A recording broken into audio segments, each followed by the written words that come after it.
वाल्मिक कराडमुळे आत्महत्या करायला निघालो होतो असं शिवराज बांगर यांनी म्हटलेलं आहे। बीडच्या शिवराज बांगरवर कराडकडून खंडणी मागितल्याचा आरोप केला गेलाय। अंजली दमानी यांनी जुनं प्रकरण ट्विट केल्यानंतर शिवराज बांगरने आता स्पष्टीकरण दिलेलं आहे। आपल्यावर काही आरोप करण्यात आलेले आहेत, काय सांगाल? वाल्मिक कराडांकडून मी खंडणी घेतली अशा प्रकारचा माझ्यावरती गुन्हा आहे। तो गुन्हा 2024चा आहे।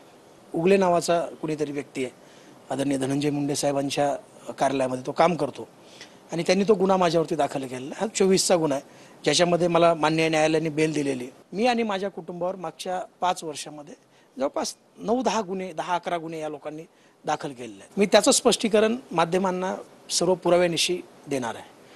या शिवराज बांगर नावाच्या व्यक्तीला कशा प्रकारे छळलेलं आहे, हा शिवराज बांगर नावाचा व्यक्ती कसा पीडित आहे हे पुराव्यानिशी कळेल। मी अगदी आत्महत्या करण्याच्या टोकापर्यंत विचार केलेला माणूस आहे।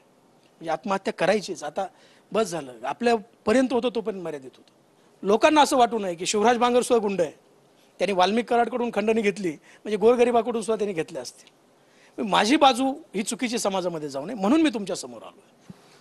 कॅमेरामॅन अमित आडेसह मी श्रीराम क्षीरसागर, TV9 मराठी, बीड।